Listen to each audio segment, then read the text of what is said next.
Vamos rezar uma Ave Maria pela irmã Maria Raquel, que fará esta pregação, suplicando o Espírito Santo sobre ela para que ela seja boca de Deus em nossas vidas. Ave Maria, cheia de graça, o Senhor é convosco. Bendita sois vós entre as mulheres, bendito é o fruto do vosso ventre, Jesus. Santa Maria, Mãe de Deus, rogai por nós, pecadores, agora e na hora de nossa morte. Amém. Amém. São Miguel Arcanjo, defendei-nos no combate, sede o nosso refúgio contra as maldades e as ciladas do demônio. Ordene Deus, instantemente o pedimos, e vós, príncipe da milícia celeste, pela virtude divina, precipitai no inferno a Satanás e a todos os espíritos malignos que vagueiam no mundo para a perdição das almas. São Miguel, São Gabriel, São Rafael, Santo Anjo da nossa guarda, combatei e rogai por nós. Gente, chegamos então, capítulo 19 e 20 do nosso livro do Retiro Quaresmal. Estamos percorrendo também a história da salvação, que é a história de amor de Deus por cada um de nós. Deus que ama o seu povo. E olha, nós estamos aqui no capítulo 19, Jesus que é traído por Judas e preso como um ladrão. Depois nós vamos também chegar aqui ao capítulo 20, que nos traz exatamente, Jesus recebe uma bofetada de um dos oficiais do sumo sacerdote. E como é interessante, gente, ver a reação de Jesus, como Jesus reage diante desses acontecimentos. Pode me trazer o livro do Padre Rossetti, por caridade? Como Jesus reage diante desses acontecimentos. Diante da traição de um dos seus apóstolos, diante desse ato violento, não é? Onde ele é esbofeteado, como Jesus reage. E olha que nós estamos falando aqui, não precisaria nem dizer, de uma injustiça, não é? Desmedida para com o Senhor. A palavra vai dizer, ele passou a vida fazendo bem. E Jesus, então, é traído, Jesus é agredido, não é? Você conhece bem por onde a história vai se enveredar, mas é o meio por meio do qual Deus vai justificar. Deus vai nos justificar. É a maneira pela qual Deus escolheu para se dar a nossa redenção. Então, rezando diante desses capítulos, o que ficou tão forte para mim foi exatamente a reação de Jesus diante desses acontecimentos. Porque isso é algo que tem ficado forte ao longo do nosso retiro quaresmal. Deus nos quer homens e mulheres livres. Então, observar a reação de Jesus é exatamente isso que nós devemos levar para a nossa vida. Como eu reajo diante da traição. Como eu reajo diante da violência. Veja, Jesus não está dizendo que Judas acertou no que ele fez. Ou que aqueles que lhe violentaram acertaram no que fizeram. Não, muito pelo contrário. Jesus reconhece que aquele é um mal tão terrível que Jesus vai se dirigir ao Pai e dizer: Pai, perdoa-lhes, porque eles não sabem o que eles estão fazendo. Ou seja, o que eles fizeram foi um ato terrível. E por isso Jesus roga ao Pai: perdoa-lhes, porque eles não sabem o que eles estão fazendo. Mas veja, aquele mal, ele não entra no coração de Jesus. Aquele mal, ele não entra no coração de Jesus, que é equilibrado nas suas emoções, nas suas paixões. E é exatamente essa meditação que eu quero fazer hoje com você. Adoremos nosso Senhor, regulando no seu interior, como supremo poder, todos os movimentos da alma, a que chamamos paixões. Conserva-os tão perfeitamente regulados, tão sujeitos, que nenhum só surpreendia a razão, nem se levantava neles, senão sob a direção do Espírito Santo. Admiremos este divino interior, em que tudo é tão bem regulado, e regulemos e mortifiquemos as nossas paixões. Segundo o ensino do apóstolo, não é? Gálatas 5:21, os que são de Jesus Cristo crucificaram a sua própria carne com seus vícios e concupiscências. No livro Imitação, a gente também vai encontrar: a medida dos vossos progressos será a medida das violências que a vós mesmos fizerdes. Nós nos detemos diante daquela palavra que diz assim: o reino dos céus é dos violentos. A que violência essa palavra se refere? A violência conosco mesmo, ou seja, com as nossas paixões desordenadas.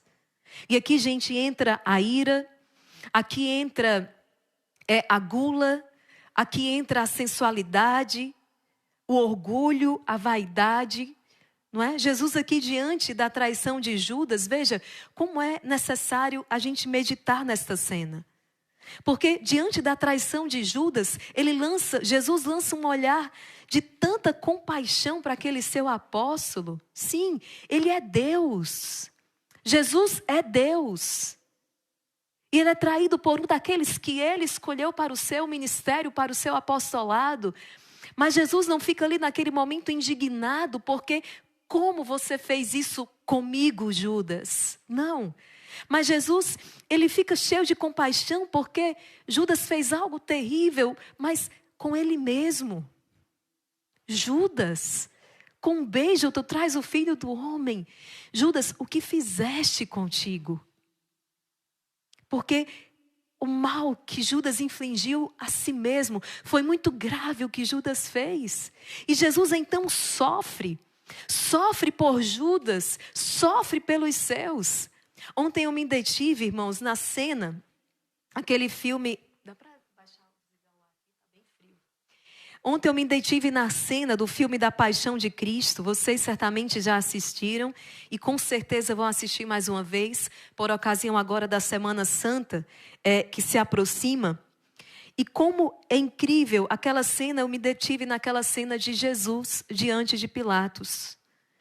Jesus como um cordeiro manso, seus braços estão amarrados, sua cabeça ali, ele está como um cordeiro manso, realmente conduzido ao matadouro, como vai falar o profeta Isaías.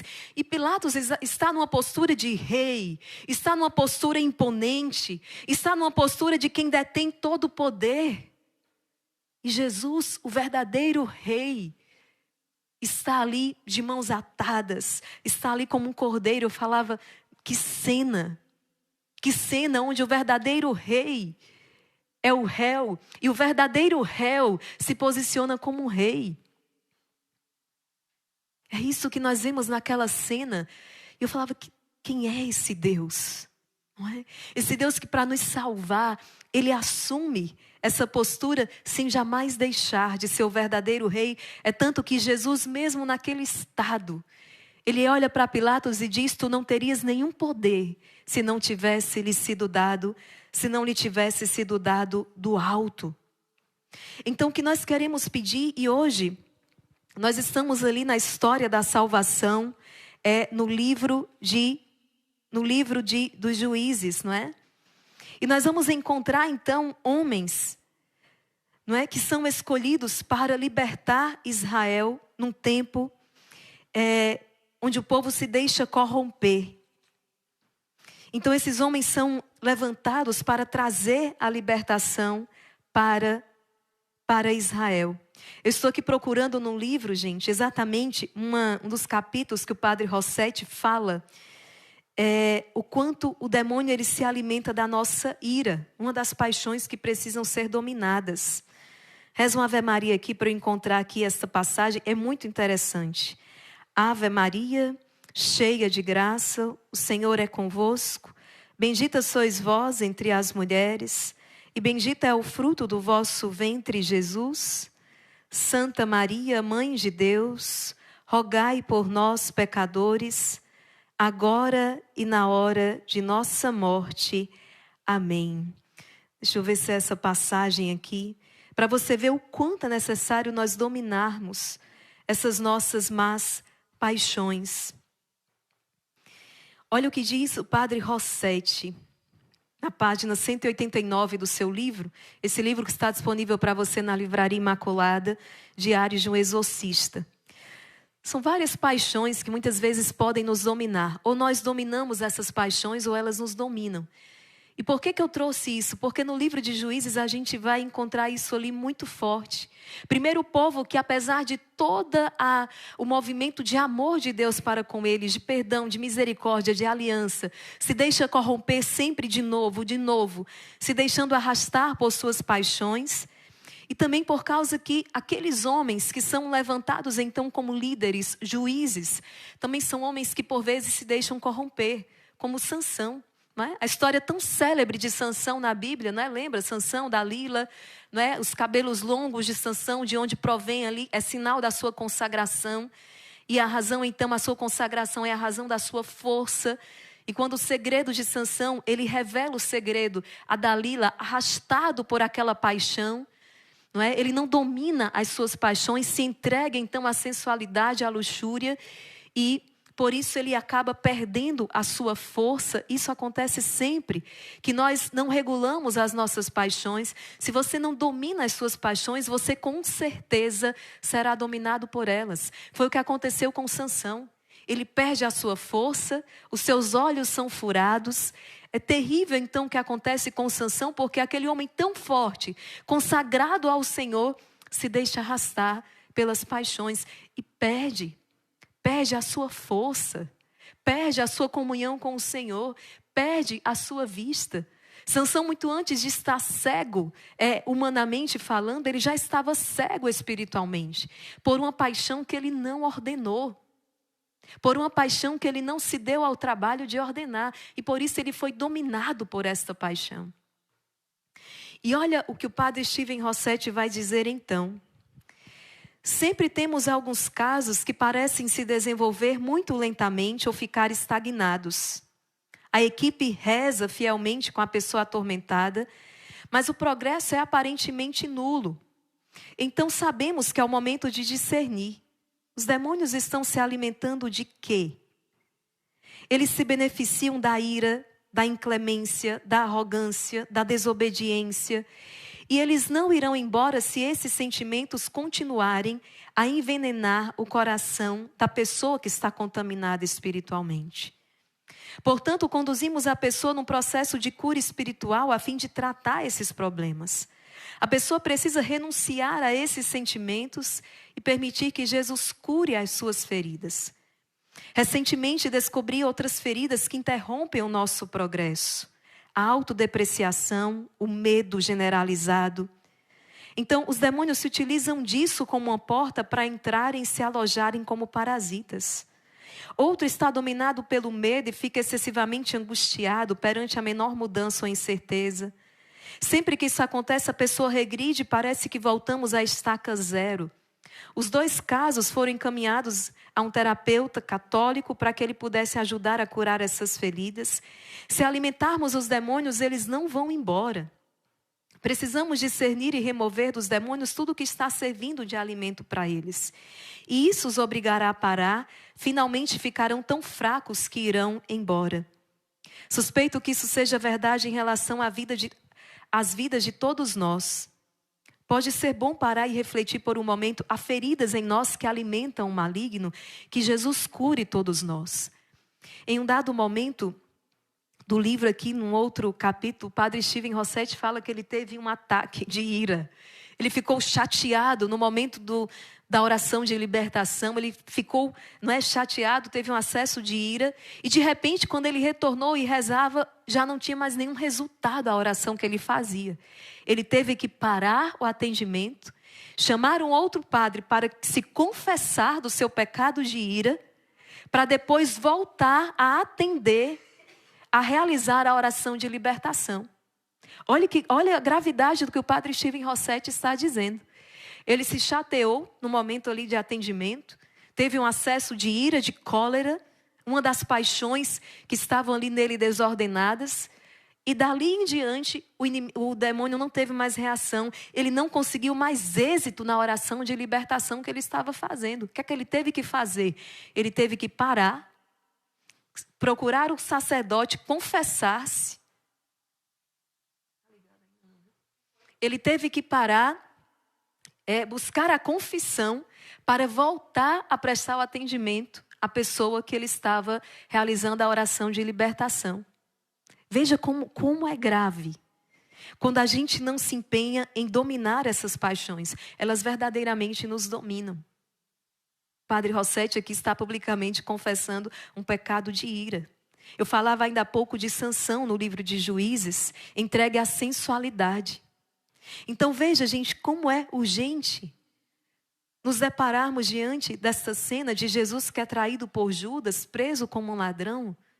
Qual é a reação do Senhor? Qual é a reação do Senhor? Nós meditávamos outro dia a história de José. José é vendido como escravo pelos seus irmãos. Olha o tamanho da ferida no coração de José. Os irmãos têm inveja, têm ciúme dele, por causa do amor que o pai tem por ele, e por causa dos sonhos que José revelava.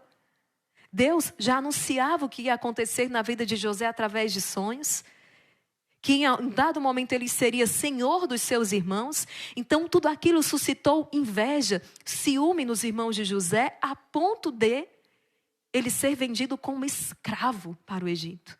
Ele ser vendido como escravo para os povos que passavam por ali. E José vai parar então no Egito. Só que a história dá uma reviravolta. E é graças a tudo aquilo que aconteceu que anos mais tarde, no período de seca e de fome que assola aquela região, José se encontra como dispenseiro do trigo do Egito. E quem é que vai até o Egito pedir comida? A família de José, que estava passando fome. E depois que toda a história é revelada, o que é que José, em lágrimas, porque Deus está curando também aquela ferida profunda do coração de José. José olha para aqueles irmãos que agora estão com medo de serem rechaçados, que ele se vingue dele. José diz: não, eu vejo a mão de Deus em tudo isso. Deus permitiu que tudo isso acontecesse, para que hoje eu estivesse aqui e não faltasse alimento na mesa de vocês. Olha o coração de José. José agora é senhor no Egito. Ele podia trucidar os irmãos. Ele podia abandonar os irmãos amigos. Ele podia se vingar dos irmãos, mas não. Ele olha para aqueles irmãos e diz: não faltará comida na mesa de vocês. Eu vou retribuir em bem todo o mal que vocês me fizeram. E sabe, eu consigo ver a mão de Deus em tudo isso. Eu consigo ver a mão de Deus em tudo isso. Jesus consegue ver a mão de Deus em cada um dos acontecimentos da sua paixão. Porque é por esta forma que ele vai expiar os pecados de desobediência, que ele vai expiar os pecados do povo. Jesus consegue ver o agir de Deus então em cada acontecimento ali, quando ele sua sangue no horto. O que é que ele diz? Pai, se puder, afaste este cálice, mas não seja feita a minha, mas a tua vontade. Ou seja, Jesus enxerga a vontade de Deus. E é isso que hoje nós queremos pedir, a graça do domínio das nossas paixões. Leva isso para a sua vida. Ou você domina essas paixões que estão desordenadas, ou elas te dominarão. Irmã Maria Raquel, a paixão, ela é uma coisa boa ou uma coisa ruim? Por si só, nós não atribuímos um valor moral à paixão. Mas é aquilo que para onde nós dirigimos essa paixão. Eu quero partilhar com você então aqui aquilo que diz o Catecismo da Igreja Católica. Veja. Aquilo que vai nos dizer o Catecismo no número 1768, 1768. Os grandes sentimentos não determinam a moralidade nem a santidade das pessoas. São Francisco de Sales, ele se confessa um homem muito colérico. Né? Um homem colérico por excelência. Mas ele se dedica a um trabalho de dominar essa paixão. Até o ponto de depois ele ser reconhecido agora pelo quê? Por sua mansidão. Um homem que era conhecido, né? Porque tem paixões que são tão exacerbadas em nós que as pessoas conseguem apontar. Ali vai um homem colérico, ali vai um homem vaidoso, ali vai um homem luxurioso.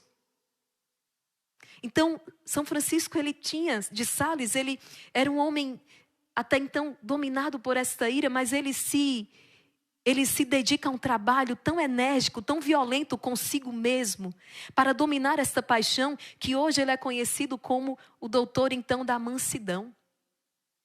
E é um fato conhecido em sua história, quando certa vez um dos seus filhos vem lhe procurar com uma situação tanto quanto esquisita, e ele olha para aquele filho e diz: não me faça perder, em poucos segundos, minutos, aquilo que eu levei anos para conquistar.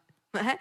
Por causa de uma situação, e quando levantam, ele falece, levantam a mesa dele, ali encontram a mesa toda arranhada, ele arranhava, ele descontava na mesa os seus acessos de cólera, para não descontar nos outros, descontava na mesa, descontava em si. Entende o que a palavra quer dizer quando diz assim, o reino dos céus é dos violentos? Então, às vezes a gente aponta, ali vai um homem vaidoso, ali vai um homem melindroso. Não é? São paixões exacerbadas.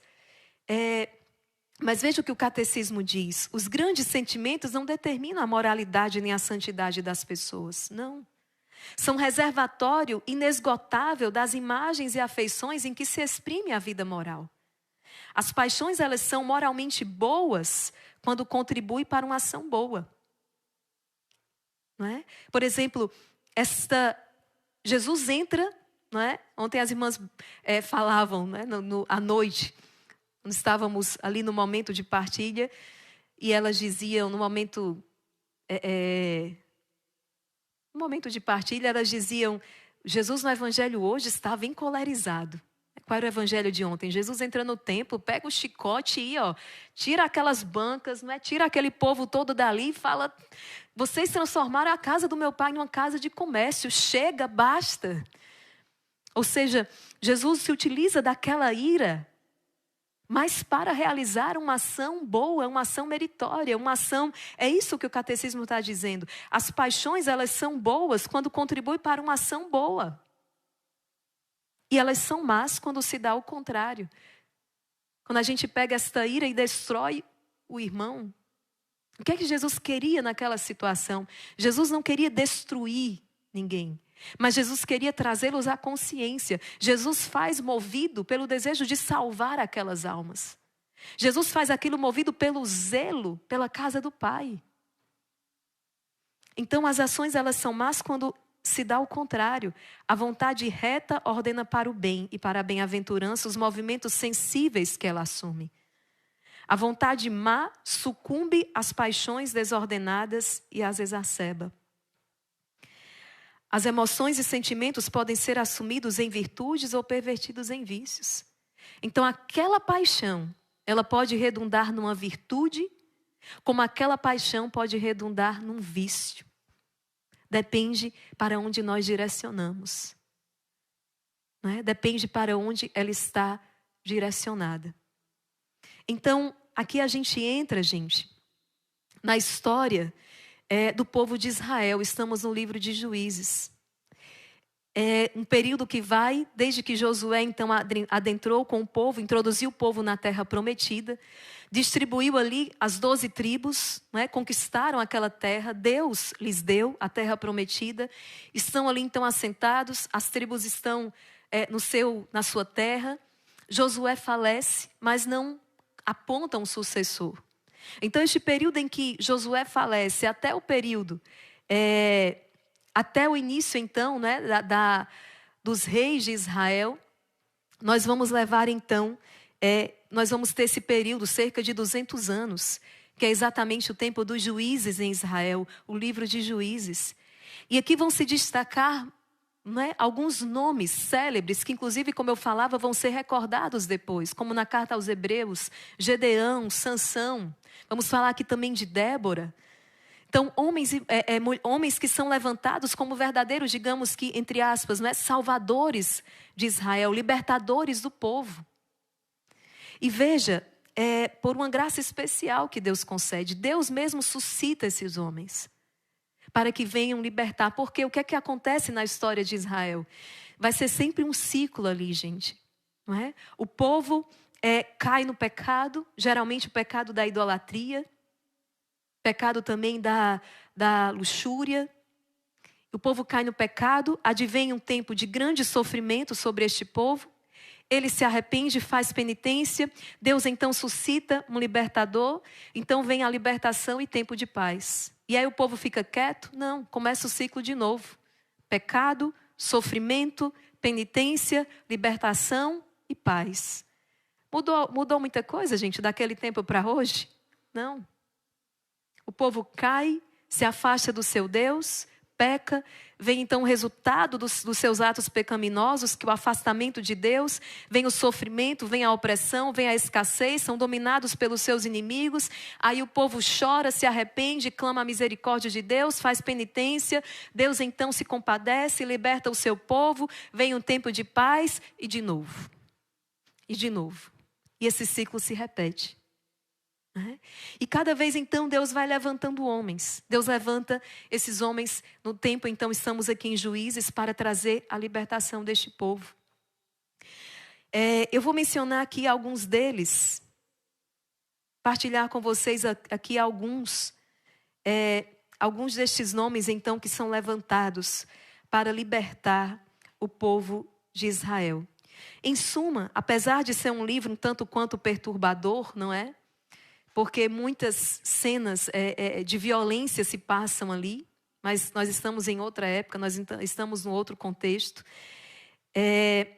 Mas o livro de Juízes conta exatamente a história do amor misericordioso de Deus, diante da infidelidade do seu povo.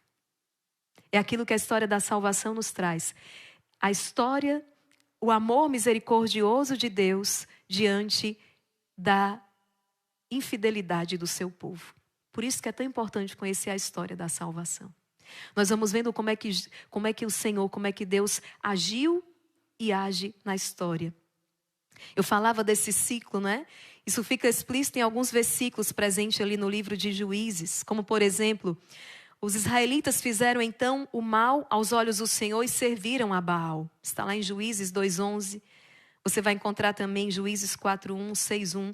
Os israelitas fizeram mal aos olhos do Senhor e serviram a Baal. Para vir então em seguida, a cólera do Senhor inflamou-se contra Israel e ele os entregou nas mãos de saqueadores, o sofrimento. Aí depois vem o arrependimento, os filhos de Israel em grande angústia clamaram ao Senhor. O arrependimento, a penitência.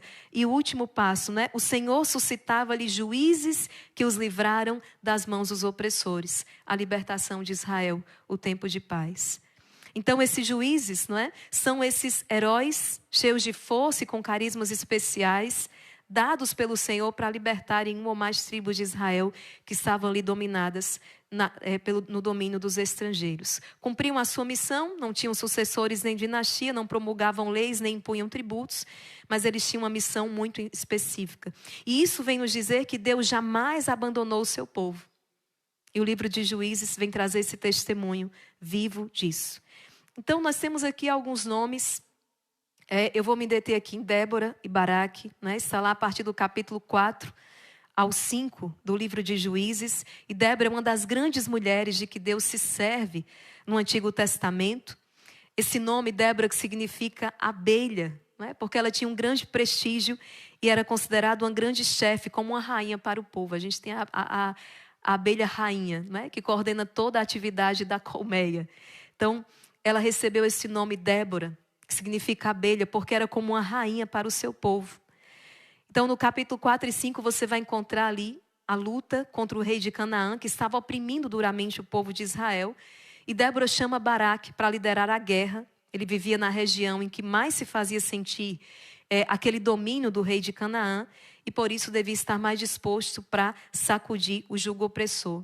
Então, nessa história se destacam duas mulheres, Débora e Jael, que matou Sísara, o chefe do exército inimigo.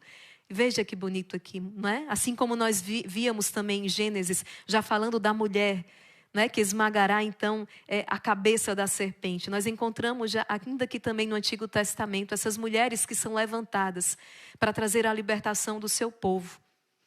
A tradição cristã viu nessas mulheres a prefiguração da Virgem Maria. Porque sendo a mãe do Salvador, conseguiu destruir o pecado e matar o dragão infernal. E além disso, é bonito que nesse livro de Juízes, nós vamos ver a saudação que anos depois, não é? Séculos depois, Isabel fará a Nossa Senhora: bendita és tu entre as mulheres. Ressoam as palavras com que se exalta a Jael no canto de Débora. Débora vai dizer a respeito de Jael: bendita seja entre as mulheres, Jael, mulher de Éber, o quenita, entre as mulheres da tenda, seja bendita. Olha que bonito, a gente já encontra no Antigo Testamento essa prefiguração. E não para por aí, nós temos também aqui a história de Gedeão. Eu falava hoje no Rosário. Gedeão é escolhido para trazer a libertação a Israel dos madianitas, que saqueiam, destroem as plantações. É um tempo terrível para Israel. Mas Gedeão, ele treme ali, porque ele fala: eu sou o menor da minha família, a minha tribo é a menor das tribos de Israel. Mas o anjo do Senhor o visita. E assim como se deu também na história de tantos, Gedeão, ele alcança a vitória. Detalhe importante aqui dizer para você: Gedeão, ele reúne, quando ele se certifica de que realmente aquilo é vontade de Deus, ele pede um sinal a Deus. É o velo de Gedeão que você reza no ofício da Imaculada. Não é? O velo de Gedeão, ele pede um sinal a Deus. O velo de Gedeão é uma espécie de... é um couro, não é? Couro de animal. E é colocado ali. E Gedeão fala: se esse velo ficar molhado e toda a terra seca, eu vou saber que o Senhor realmente está comigo, que é vontade de Deus, que nós empreendamos esta batalha. E Deus então dá este sinal. No outro dia ele muda: se o velo ficar seco e todo o restante da terra molhado, eu vou saber que é verdadeiramente vontade de Deus. E Deus concede mais um sinal, o velo de Gedeão. E Gedeão vai partir para a guerra, mas o Senhor diz: Gedeão tem homens demais. Gedeão junta um exército de 32 mil homens.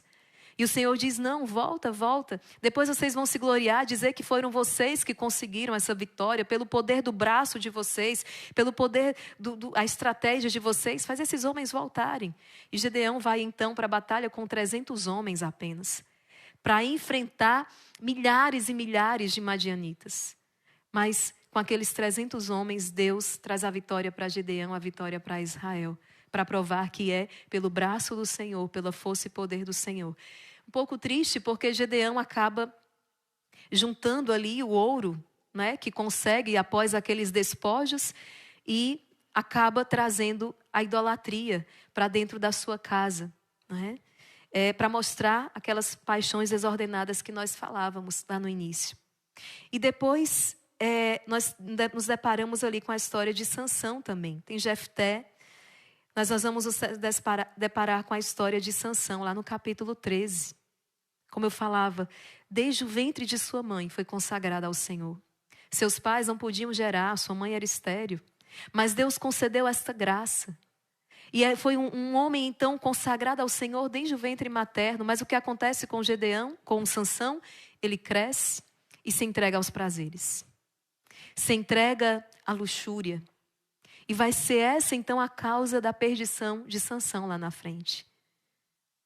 Interessante que Deus realiza muito através de Sansão. Ele é um homem forte. Isso nos faz lembrar, gente, daquilo que o Senhor vai dizer também no Evangelho, não é? Quando chegarmos ali diante dele, o juízo de cada um, e podemos, ao encontrar as portas do céu fechadas, nós podemos dizer: mas Senhor, eu preguei em teu nome, eu realizei milagres, eu fiz tantas coisas extraordinárias em teu nome, deixa-me entrar. E o que é que o Senhor vai dizer? Não, eu não te conheço. Olha como isso aqui é forte. Então, a santidade de um coração não se dá necessariamente por aquilo que a gente faz em nome de Deus. Eu com certeza vou me salvar, porque eu prego o nome do Senhor, porque eu prego a palavra. Filho, Deus conhece o coração de cada um. Eu com certeza vou me salvar porque eu tenho um ministério de música, porque eu canto. Eu com certeza vou me salvar porque eu sirvo em determinado ministério pastoral na igreja. Eu com certeza vou me salvar porque Deus realiza milagres através de mim, porque Deus se utiliza de mim como instrumento, então com certeza eu já estou salvo. Lembre-se dessa passagem do Evangelho, hein? Senhor, foi em teu nome que pregamos, foi em teu nome que expulsamos demônios. Quando eu falo, em nome de Jesus, eu mando os demônios saírem e os demônios obedecem. Então eu estou salvo. O Senhor está dizendo não. Sansão fazia grandes coisas. Mas o seu coração estava distante de Deus, mas mesmo assim Deus se valeu dele como instrumento. Mas veja, é o nosso coração diante de Deus. Quem é que vai entrar no céu? É aquele que faz a vontade de Deus, é aquele que observa os mandamentos. Há tanta gente de vida dúbia por aí, não é? Há tantos púlpitos ocupados por pessoas de vida dúbia. E, gente, isso é uma cegueira tão grande. Porque nós não somos aquilo que as pessoas pensam de nós. Mas nós somos aquilo, como diz Santa Teresinha, o que Deus pensa de mim. É o teu coração que deve ser apresentado, que vai contar. Deus vê o coração. E o que é que tem dentro do nosso coração? Às vezes as pessoas usam isso até para se justificar, não é? Ah, não, mas Deus vê o meu coração. A pessoa está numa vida de pecado. Está numa vida assim, num pecado rasgado. E ela vai dizer, mas Deus vê o meu coração. Como que para se justificar. E aqui eu trago a experiência dos santos. Quando Deus dava uma graça extraordinária deles verem o estado da alma deles, como um Padre Pio, um santo cura d'Ars, conta a biografia desses homens que eles ficaram aterrorizados. Eu estou falando aqui de São Padre Pio e santo cura d'Ars. Quando Deus deu a oportunidade deles verem como que um raio-x das suas almas, eles ficaram aterrorizados. Porque o que somos nós diante de Deus, diante da pureza infinita de Deus, qualquer mínima mancha que em nós resplandece num raio-x, diante da luz de Deus, qual o raio-x da nossa alma hoje? Então é o coração, e nós precisamos olhar para dentro deste coração. Precisamos olhar para dentro desse coração e ver os movimentos deste coração. É movimento de inveja? É movimento de ciúme? É um movimento de vaidade, fazer porque eu quero aparecer? Vou preparar uma pregação, vou preparar a melhor pregação que eu puder. Para quê? Para que tenha muitas visualizações? Pronto, já se corrompeu, já perdeu todo o mérito diante de Deus. Agora, vou preparar a melhor pregação que eu puder, porque para que Deus seja glorificado, para que cada coração, aqui aonde essa palavra chegar, possa realmente fazer uma experiência com Deus, com seu amor misericordioso, que Ele cresça e eu diminua. Nós somos instrumentos débeis, insuficientes nas mãos do Senhor. Aquilo que Ele está fazendo através de mim, hoje, irmã Maria Raquel, Ele podia suscitar milhares e milhares, Ele suscita milhares e milhares de outras pessoas para realizar. Então, não é a obra que Deus faz, não é a obra de Deus, mas é o Deus da obra. É esse que nós devemos buscar agradar, sabe? Entende? É preciso falar sobre isso porque muitas vezes a gente está focado naquilo que as pessoas pensam, naquilo que as pessoas veem, naquilo que as pessoas acham. E nós precisamos focar naquilo que Deus está nos pedindo. É assim fazem os profetas de Deus. Não falam para agradar as pessoas, mas falam para agradar a Deus. E a gente não pode se iludir porque se sobe num palco de repente tem ali milhares de pessoas a bater palmas, a cantar a sua música.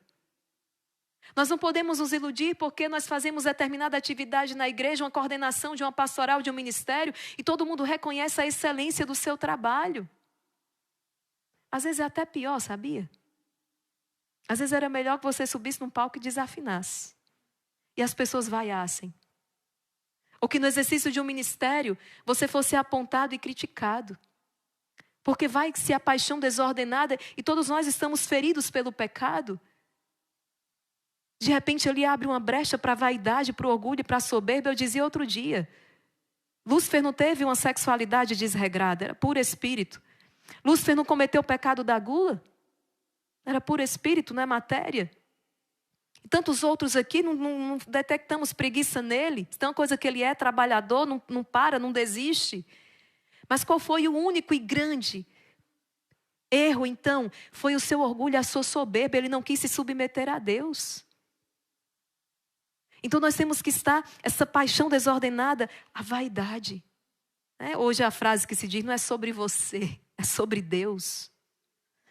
Outro dia eu comentava com a irmã Maria Joana, às vezes é triste a gente ver isso. Não é? Determinados apostolados, e é uma ênfase tão grande naquela pessoa. E a gente tem que rezar por essas pessoas para que elas possam apontar para Deus, sabe? Elas não fiquem com nada, porque é a pessoa que tem que ter essa consciência, não é? A pessoa que tem que ter a consciência. Ela não fique com nada. Tudo aquilo que vem, ela diz, é Deus. É Deus. Sabe, ela não pode falar de si mesma, mas eu posso. E isso é uma das coisas que eu admiro muito na Madre Kelly. Muito. São anos e anos de carreira e podemos dizer da casa, se alguém aqui pudesse levar o nome de artista, a única é ela. São 30 anos de carreira. Mas é impressionante como é um canal que é Deus. O que é que marca? O que é que marca na apresentação no show da Madre Kelly? É a experiência de Deus. Dificilmente você vai sair dizendo e falando, não, porque quando a Madre Kelly fez isso, a Madre Kelly fez aquilo, não. Mas você com certeza vai falar da experiência de Deus que você viveu. Isso é muito forte, gente. Da experiência de Deus que você viveu. É aquilo que João Batista faz. Eis o Cordeiro de Deus. Quando vão até ele, eis o Cordeiro. E os discípulos de João passam a seguir Jesus porque João tem a plena. João é um homem senhor de si. É um homem que tem o domínio das suas paixões. É um homem inteiro. Então quando Jesus passa, ele não está dominado por ciúme. Vai roubar os meus seguidores, vai roubar os meus discípulos. Eu estou aqui por causa dele. Eis o Cordeiro de Deus. E falam que os discípulos de João Batista passaram a seguir Jesus. O tempo de João está passando. João cumpriu a sua missão. E João vai dizer, importa que ele cresça e que eu diminua. Que nós possamos viver isso no nosso apostolado, no nosso ministério, na sua missão dentro de casa. Muitas vezes a gente quer crescer. Eu limpei a casa toda. Eu fiz o melhor almoço que eu podia. Ninguém reconheceu. Poxa vida, amanhã eu não faço mais. É melhor que não faça mesmo. Com esse espírito, porque não é para isso que nós fazemos, entende? Eu estou falando aqui com pessoas cristãs católicas que estão buscando em tudo a glória de Deus.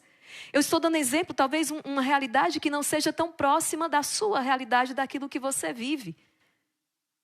Ministério de pregação, de música, mas vamos trazer para a realidade ali dentro de casa. Quando você se esforça. Outro dia eu vi no comentário aqui de uma pregação. Maria Raquel, eu dediquei minha vida inteira à minha família. E agora, e aí vem as lamúrias. Filho, você não perde. Você jamais vai perder se você dedicou a vida à sua família. Foi a missão que Deus te confiou. Quem é que vai te recompensar? A palavra diz que uma mão não sabe o que faz a outra, porque a tua recompensa vem do Senhor. Chega, basta da gente fazer as coisas aqui na terra, porque a gente quer elogio, porque a gente quer reconhecimento, porque a gente quer pessoas gratas ao nosso lado. Nós devemos ser pessoas gratas? Sim. O meu e o seu coração deve ser um coração agradecido por tudo que o Senhor realiza. E devemos sim agradecer as pessoas que são instrumentos de Deus na nossa vida. Mas o que nós não podemos é passar a vida exigindo isso das pessoas, entende? E deixar nos mover a partir daquilo que as pessoas dizem. Nossa, hoje eu fiz o melhor que eu pude no meu trabalho.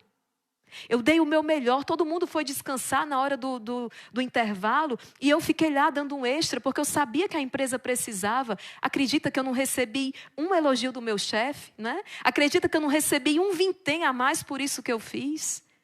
Era merecido, filho? Era. Talvez era merecido sim. Mas se você fez, a primeira razão pela qual você fez mais do que os outros naquele momento, e fez mais, não só do que os outros, mas fez mais pelos outros, foi para agradar a Deus, a tua recompensa está garantida. E ela será muito mais abundante do que qualquer outra recompensa que possa lhe vir. Aquilo que ninguém viu, aquele esforço, aquele sacrifício, Deus viu e é Deus que vai te recompensar. Então, o grande chamado hoje que a palavra nos faz é para que sejamos homens e mulheres com esse domínio das nossas paixões. Irmã Maria Raquel, a senhora já chegou lá? A senhora já conseguiu? Não, eu estou caminhando. Cheguei não. Eu não cheguei. Mas se existe o desejo, se existe a vontade, se existe uma resolução firme, nós devemos nos alegrar no Senhor, porque pelo menos a gente está a caminho. E é isso que Deus quer de nós. Deus quer o desejo, a decisão, a resolução firme de empreender este caminho. É isso que Deus espera de nós. E para isso, algo bastante relevante é meditar na paixão de Jesus. Olha o que Jesus fez. Olha o que Jesus fez por amor a mim. Olha até onde Ele levou as consequências do seu amor por mim e só por mim. E olha o que Jesus suportou porque me ama. O que eu sou chamado a suportar também por amor a Deus. Eu posso oferecer isso por amor a Deus. Eu posso oferecer isso por amor a Deus. Entre todas essas paixões desordenadas que nós trazemos, há sempre uma que é mais perigosa, que a gente chama de paixão dominante. É ela que vai arrastando todas as outras. Não é? E por que é preciso combater esta paixão? Como eu falava, ela dá impulso a todas as outras. E põe em perigo a nossa salvação. Segundo, porque se não lutarmos contra a paixão dominante, a gente não vai vencer as outras. Enquanto aquela subsistir, ela vai nos fazer perecer. Então é preciso esse exame profundo. Olhar para dentro do nosso coração e perceber quais são essas paixões desordenadas. Quais são essas desordens que nós trazemos dentro, que precisamos pedir ao Senhor que nos dê a graça de vencer. Como eu falava, não se perde, mas precisa ser ordenada. Por isso que eu falo paixões as desordenadas. A gente fala a paixão de Cristo. Paixão de Cristo. Estou falando de uma coisa ruim? Não. A paixão de Cristo, mediante a paixão do Senhor, nós fomos salvos. Ele levou esta paixão que o levou a dar a vida por nós. Ele não poupou, mas ele se entregou. É uma paixão completamente ordenada para o bem. Completamente ordenada com a vontade de Deus. Então, aquilo que nós trazemos não se perde, mas precisa ser ordenado. São Francisco de Sales, de um homem colérico, tornou-se conhecido como o homem da mansidão. E aquela força que ele trazia dentro de si, ele converge, ele utiliza para a salvação das almas. Quais são as forças, as paixões que você traz dentro de você, que podem desordenadas, mas que precisam convergir, né? Outro dia, a gente falando sobre os temperamentos também, e falava sobre, falei bastante dos coléricos, né? Mas os melancólicos, por exemplo, falava os grandes artistas. Grandes artistas, nós encontramos ali entre os melancólicos. Há uma força criativa dentro deles, porque sentem com mais intensidade a realidade. São mais sensíveis. Mas para que você está usando essa sensibilidade?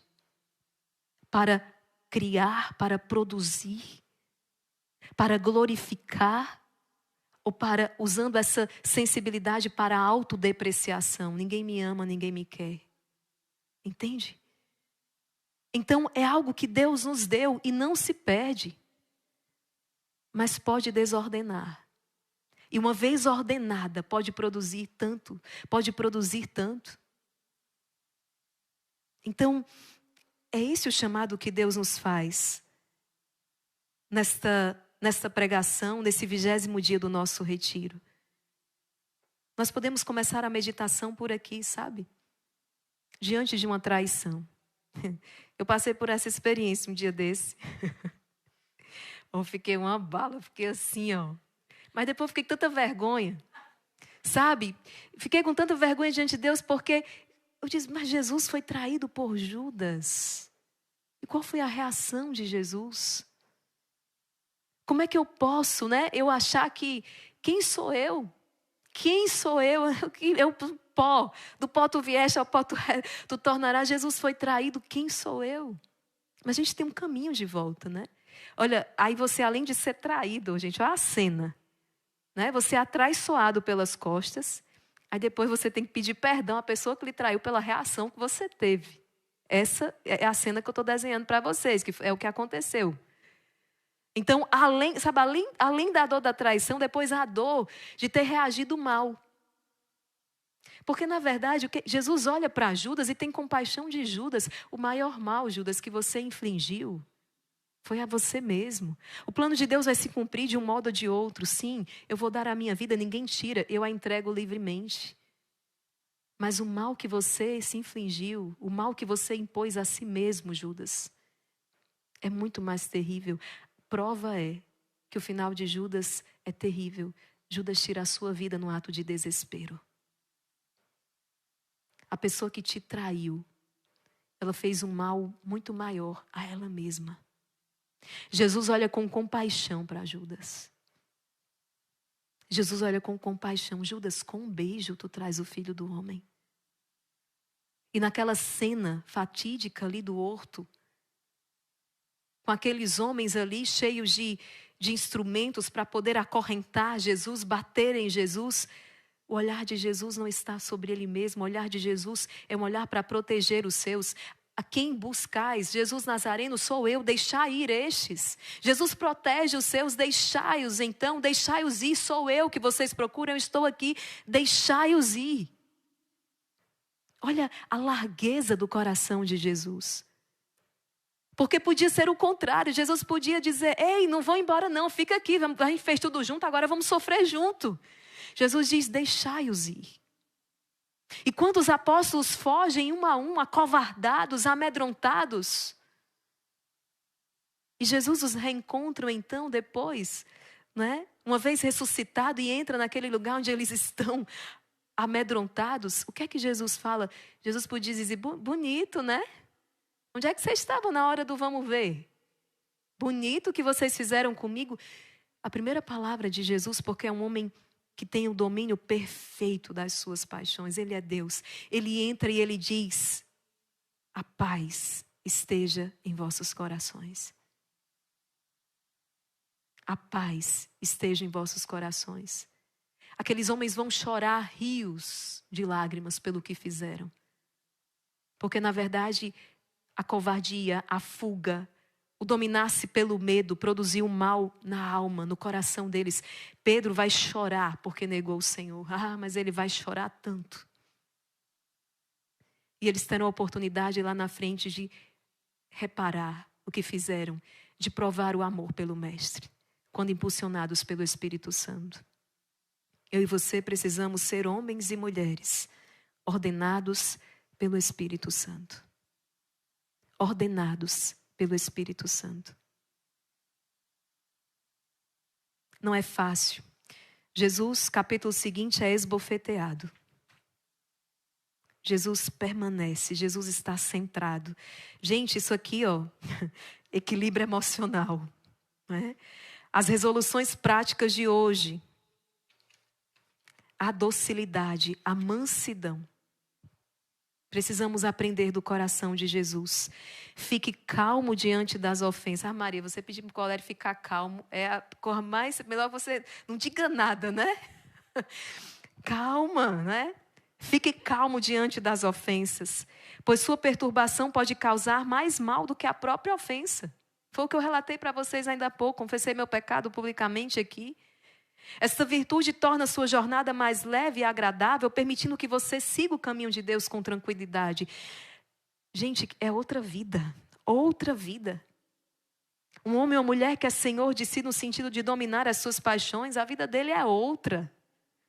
Não porque as pessoas vão deixar de importunar, não porque as pessoas vão deixar de encher a paciência dele, não porque as pessoas... Não, mas porque ele está no domínio das suas paixões, graças, obviamente, a uma ação do Espírito Santo.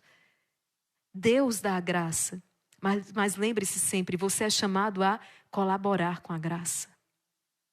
A colaborar com a graça. São Paulo vai dizer, sede colaboradores da graça de Deus. Então hoje é dia de nós encetarmos esse caminho. Um caminho de violência para com as nossas paixões desordenadas. Refreia, morde a língua se for preciso, não é?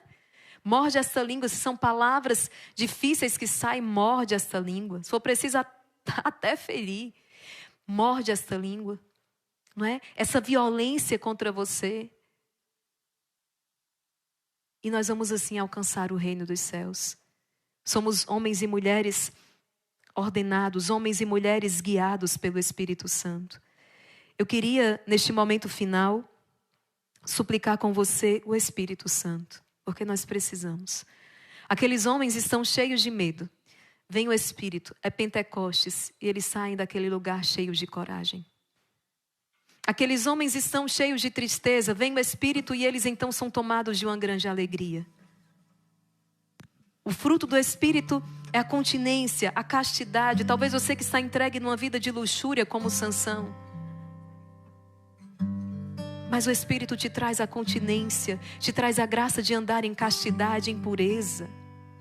Nós precisamos do Espírito Santo. Eu tenho uma boa notícia para você. Você não está sozinho nesta luta. Deus não nos deixou sozinhos, mas Deus envia o seu Espírito. Deus envia o seu Espírito e Deus faz uma promessa: a vossa tristeza se transformará em alegria. O vosso luto, o vosso pranto se transformará em alegria. A vossa dor se transformará em amor. Esta ira transformar-se-á numa mansidão. Esta vaidade, esse orgulho será abatido. E a humildade entrará no teu coração. É um trabalho do Espírito Santo em cooperação. Quando você se decide. Quando você se decide abater esta soberba. 2 Coríntios 10:5.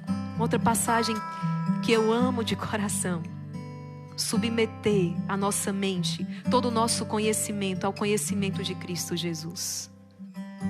Quanta soberba hoje, quanto orgulho. Um homem que pensa e quer ser mais do que Deus, não é? A tal ponto que tornamos-nos o Criador de Deus. Porque esse Deus que o homem soberbo e orgulhoso pintou, só existe na mente deste homem. É o Deus que o soberbo e orgulhoso criou. Ele pintou o Deus, né? E inverteu. Ele é o Criador e Deus a criatura. São as ideias que povoam a mente de tantos por aí. Onde o homem se tornou o Criador de Deus. Mas ele criou um Deus que não existe. Um Deus que não faz nada. Um Deus que não é nada. Porque se Deus fabricado, confeccionado, ele não existe. Existe um Deus que me criou e, portanto, me revelou a verdade. E se ele revelou a verdade, ela não é minha, é dele. A palavra é dele. Eu não posso manipular esta palavra. Eu não posso manipular esta verdade. Eu não posso pegar as páginas da Bíblia que merecem a minha adesão ou não. O que é que nós temos que combater hoje? Quantas heresias, apostasias. Eu creio em Deus, Pai Todo-Poderoso, Criador do céu e da terra. Eu creio em tudo aquilo que me diz a Santa Igreja Católica. Eu creio. Você está aqui abatendo o teu orgulho, a tua soberba. Vamos pedir o Espírito Santo. Vamos pedir o Espírito Santo. Mas por que assim? Muitas vezes a gente não compreende. Certa vez eu cheguei da escola, procurei minha avó, porque na escola eu tinha pregado sobre um determinado sistema político, sistema, uma ideologia. Eu cheguei em casa da escola iludida, acreditando em toda aquela falácia. Eu disse: vó, olha como esse regime é legal. E eu ali, adolescente ainda, minha avó olhou para mim e disse: nunca mais repita isso. Eu tomei um susto. Eu disse: mas por que, vó? E ela disse: porque a igreja é contra esse sistema, esse regime. Mas por que, vó? Eu não sei, minha filha. Minha vó, uma mulher que não teve estudo, e graças a Deus, porque senão tinha caído na mesma falácia que eu, porque a sabedoria dos simples, os humildes, pequenos é muito maior do que esses doutos. E minha avó disse assim: eu não sei, minha filha, mas se a igreja diz, é o certo a fazer. A igreja disse. Olha que bonito. A fé da minha avó. Eu fiquei com a palavra de quem? Da minha avó ou daquele professor da escola? Obviamente eu fiquei com a palavra da minha avó. A minha avó disse: a fé dos pequenos, dos humildes, que supera a arrogância dos doutos e sábios deste mundo. Minha avó não sabia me explicar.